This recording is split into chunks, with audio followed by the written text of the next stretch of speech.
So, welcome to our lecture series on advanced linear algebra. In my last class, we have shown for every n cross n square invertible matrix, there exists unique lower triangular matrix with entries on the main diagonals are positive and also a unitary of matrix such that the unitary matrix equal to lower triangular matrix multiplied to the your given invertible matrix. So, now let me consider on examples, so that how to obtain the lower triangular matrix, that will be clear. So, let me consider, let x1 square plus x2 square equal to 1 with x1 is strictly greater than 0. So, consider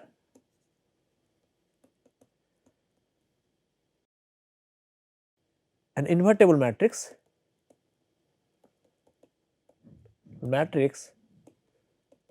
say capital A equal to like this x1 x2 0 0 1 0 0 0 1.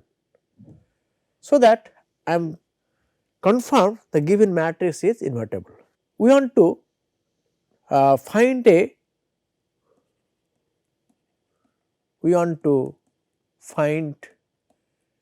a lower triangular matrix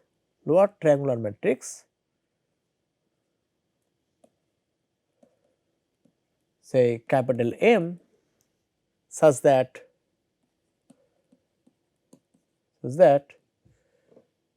M into A equal to some unitary matrix, a unitary matrix. How to find the lower triangular matrix? So, I have to follow the proof how the matrix M has been constructed. So, let me go to the Gram-Schmidt orthogonal procedures. Let the rows of A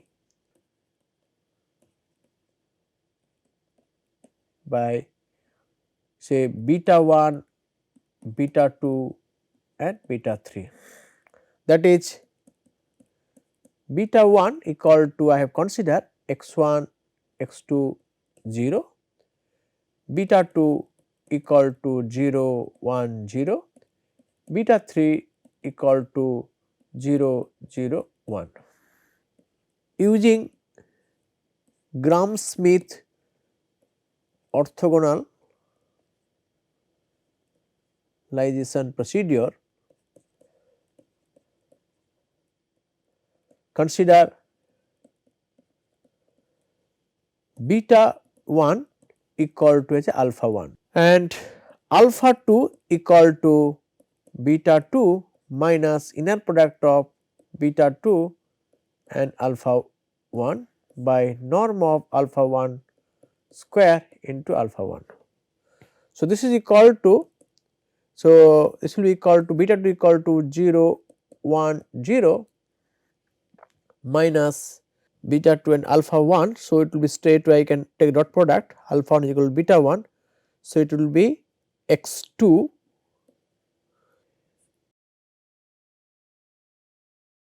into alpha 1, fine.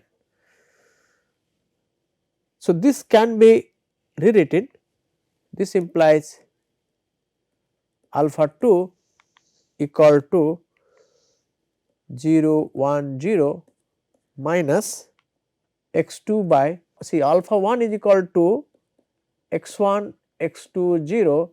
So, alpha 1 square is equal to x 1 square plus x 2 square, which is equal to 1. So, norm of alpha 1 square will be equal to this one. So, this implies that it will be 1 into your x 1 x 2 0. Okay. This can be written straight away minus x2 x1 1 minus x2 square 0, and this is also equal to, I can write down 0 1 0 minus x2 into beta 1, because I need to express in terms of beta 1 also. So, this is beta 2 minus x2 into beta 1. So, alpha 2 equal to this quantity, find. Alpha 3 is equal to beta 3 minus beta 3 alpha 1 by norm of alpha 1 square into alpha 1 minus beta 3 alpha 2 by norm of alpha 2 square and alpha 2. Now, this is equal to beta 3 means 0 0 1, and inner product of beta 3 and alpha 1, that is equal to 0, because alpha 1 contain first and second entry and beta 3 contain only non-zero at the third entry. So, therefore, it has to be 0. So, minus 0, and similarly beta 3, inner product of beta 3 and eta alpha 2 will be also 0. So, this implies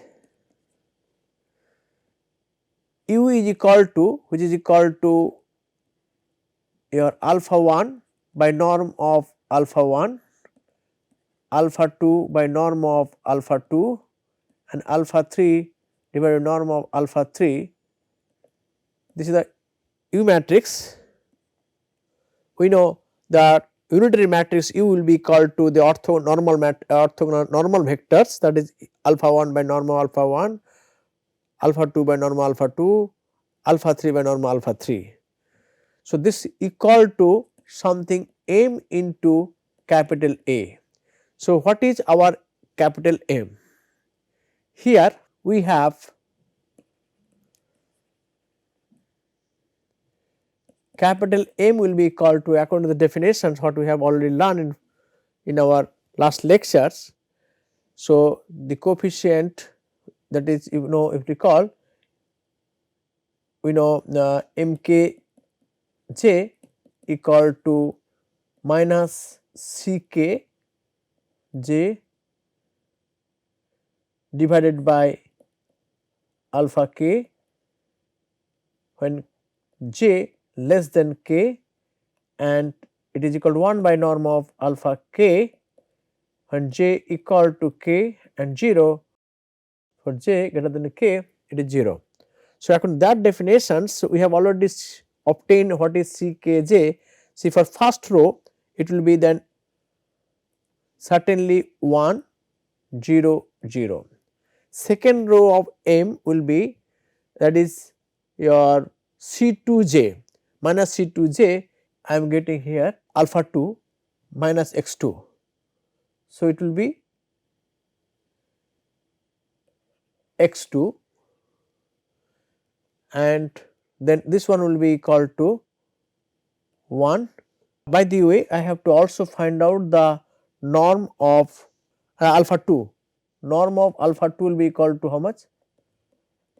Norm of alpha 2 square will be equal to x2 x1 square plus 1 minus x2 square whole square.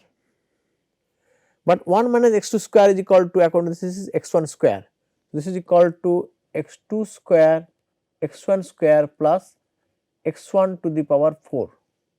So, this is equal to x1 square into x2 square plus x1 square. So, this is equal to x1 square. So, norm of alpha 2 is equal to x1. So, this means that I have to take a norm of alpha 2. So, x2 by x1 will be there, and this will be also 1 by x1. Okay. So, minus will be there, yeah,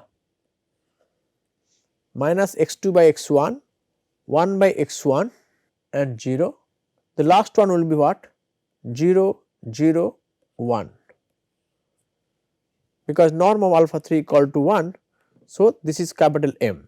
This implies I will have alpha 1 by norm of alpha 1 x1 x2 0, first row of capital U, second row of capital U will be alpha 2, this divided by norm of alpha 2, norm of alpha 2 is equal to x1. So, it will be minus x2 and then 1 minus x2 square means x1 square. So, this will be simply x1 and this will be 0, and third one will be 0 0 1. This will be equal to 1 0 0 minus x2 by x1, 1 by x1, 0 0 0 1 into your original matrix, that is x1 x2 0 0 0 1 0 0 0 1 0 0 0 1. You can cross check whether this calculation is correct or not, and but the procedure is like this. So, in this way you can find out a lower triangular matrix for any given n cross n invertible complex matrix.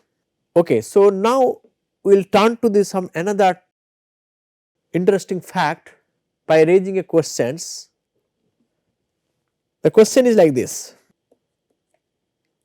if T be a linear operator on a finite dimensional inner product space, then under what condition inner product space a capital V, then under what condition the space V will have an orthonormal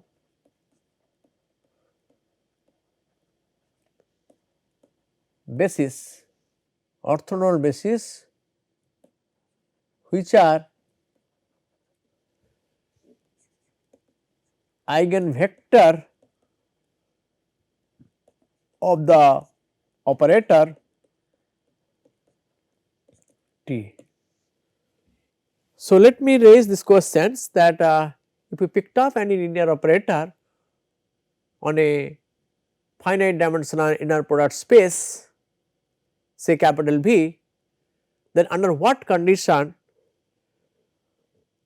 this space V will have an orthonormal basis which are basically eigenvectors of the given operator. Now, to answer these questions, I will first consider, suppose a linear operator T is defined on a finite dimensional inner product space and the space has an orthonormal basis which are basically eigenvectors of the operator T, then what sort of characteristics of the operator one can find it. So, let me cross check that one first, so that will give a hint to answer these questions. So, to answer these questions,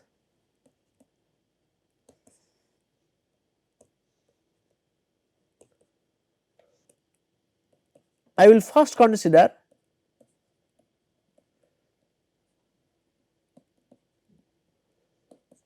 the case when T is a linear operator on finite dimensional inner product space V and V has an orthonormal basis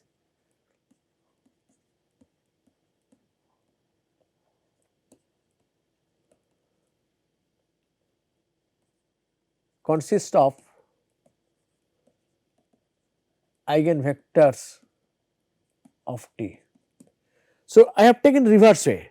Suppose the operator T is defined on an inner product space and the space has an orthonormal basis consisting of the eigenvectors of the T, then I want to know what is the typical characteristic one may see on this operator.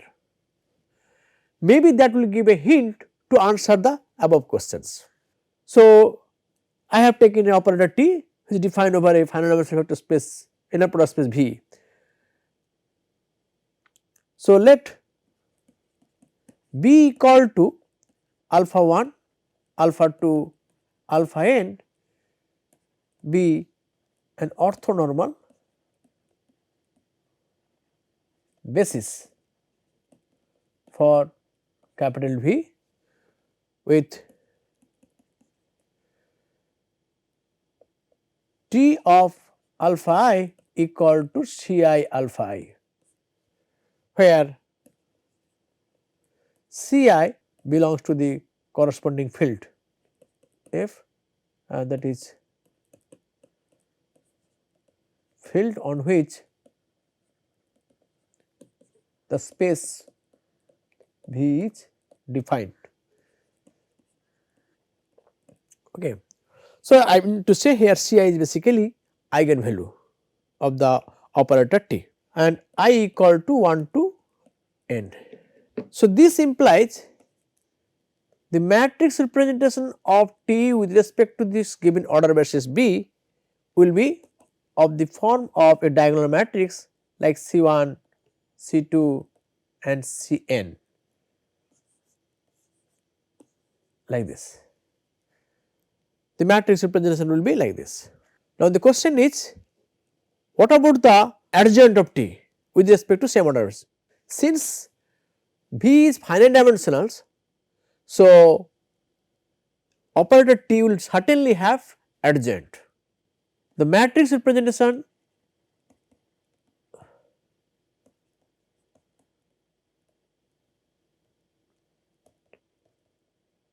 of T star with respect to B will be also a diagonal matrix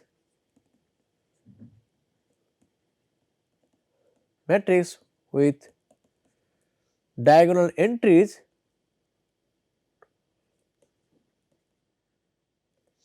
as C1 bar, C2 bar and Cn bar.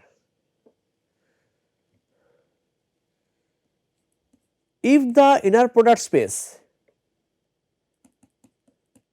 is defined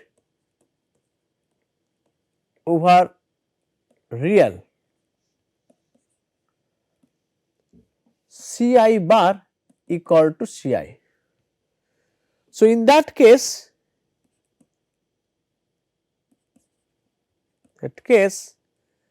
the matrix representation of T with respect to B will be equal to matrix representation of T star with respect to B, and this implies that you will have T equal to T star, T equal to T star.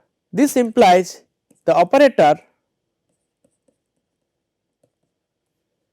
T will be a self-adjoint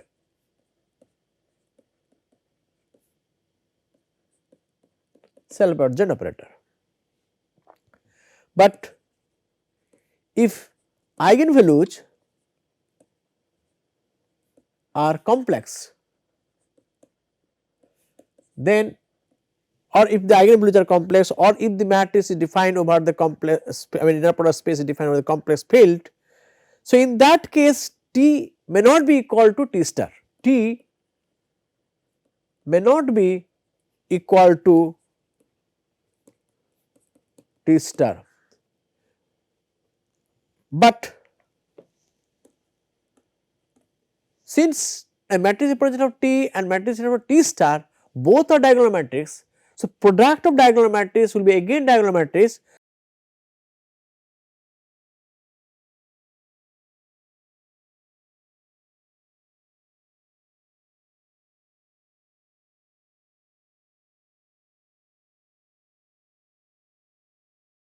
So, in that case this implies that you will have T into T star equal to T star into T.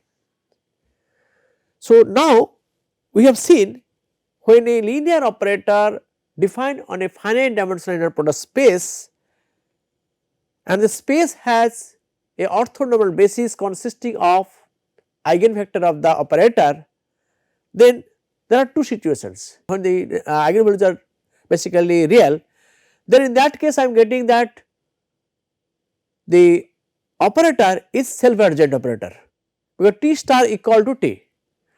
But if it is eigenvalues are not real, in that case I am not saying that T star will be equal to T, but certainly I will have T into T star equal to T star into T.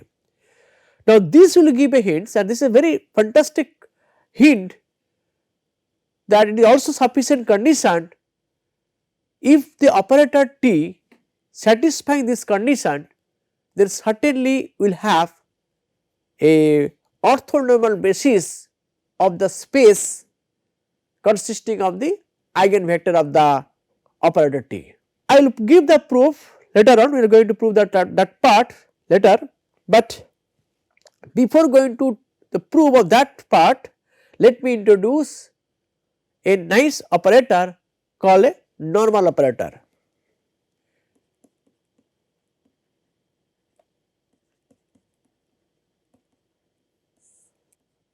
Let T be a linear operator on a finite dimensional inner product space V. T is said to be normal if T into T star equal to T star into T. One may have a question in the mind while defining normal operator in this way. I have taken that the operator defined over a finite dimensional space. Why it is, why we have restricted to the finite dimensional inner product space? The reason is, if you consider finite dimensional inner product space, existence of the adjoint is guaranteed. So based on that only I am defining here that a linear operator T on a finite dimensional inner product space will be normal if T into T star, when T, the operator T and the adjoint commutes each other. That is, T commutes with its adjoint. See, as a special case, if T is a self-adjoint,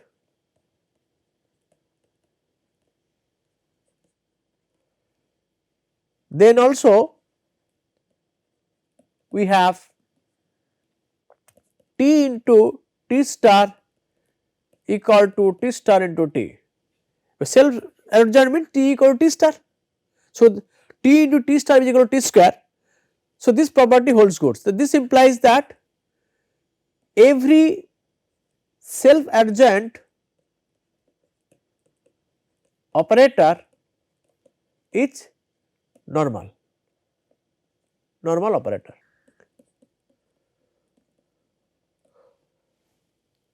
What about unitary operator? We have for unitary operator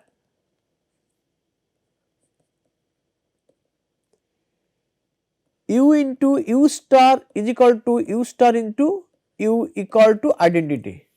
So this implies here also U commutes with adjoint, U is also normal operator. So every unitary operator is also normal operator, every self adjoint operator is also normal operator. Before going to answer the question which I raised at the very beginning, I will first try to answer the questions related to the special case, that is self adjoint operator. So let me say what is the characteristic of the self adjoint operator. This is a small theorem, it is like this. Let T be a self-adjoint operator on a inner product space, say capital V.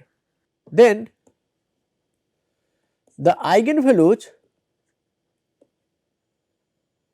of T are real. Second, the eigenvectors associated to different eigenvalues are orthogonal,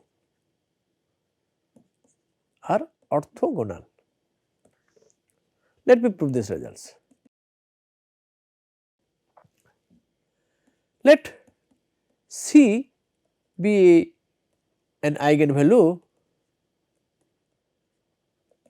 of T. So, this implies there exists 0 not equal to alpha belongs to this V, T alpha equal to C alpha. So, this implies C into inner product of alpha alpha, this is equal to, I can write down C alpha alpha, which is equal to inner product of T alpha alpha. Okay. So, this is equal to again alpha T star alpha. So, this implies inner product of C alpha alpha, which is equal to inner product of alpha T alpha, because self adjoint means since T equal to T star. So, this is equal to inner product of alpha and C alpha, which is equal to C bar alpha alpha. Since alpha non-zero, so this implies that I will have C minus C bar into inner product of alpha alpha equal to 0. Since inner product of alpha alpha not equal to 0 implies C minus C bar equal to 0 implies C equal to C bar. So, this implies C is real. Let beta belongs to V be another vector such that T of beta equal to D times beta and D not equal to C, D not equal to C. So, this implies inner product of C alpha alpha, which is equal to T alpha alpha, which is equal to alpha T star alpha. Let me consider beta, T star beta. So, this is equal to inner product of alpha and T star beta equal to T beta. So, T beta equal to D beta, which is equal to D bar alpha beta, but we know D bar also D, because all eigenvalues are real. So, this implies C into inner product of alpha beta equal to D times inner product of alpha beta. So, this implies C minus D times inner product of alpha beta equal to 0. Since C minus D not equal to 0 implies alpha beta equal to 0. This shows that alpha is orthogonal to beta. So, for different eigenvector associated to different eigenvalues are orthogonal to each other. We will continue more about it in our next class.